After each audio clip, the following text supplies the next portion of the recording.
Одложено судското рочиште меѓу штипската компанија Бетон и грчки Интеркат. Бетон побарува околу 2 милиони евра како подизведувач во изградбата на новиот објект на клиничката болница. Инаку Врховниот суд го врати предметот повторно во првостепениот суд, откако лани донесе одлука Интеркат да ги даде парите на подизведувачот.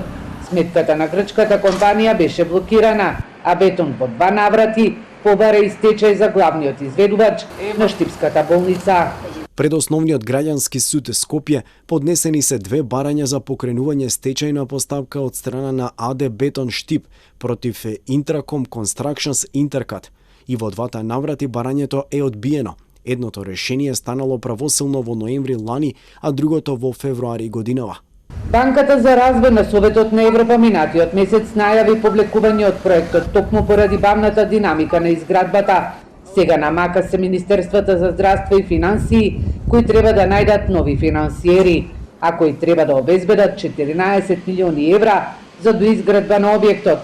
Болницата требаше да се отвори уште во 2019 година, но изградбата засега се одвива бавно и никој не знае кога ќе биде завршен современиот дијагностички центар за жителите од источниот и југоисточниот регион.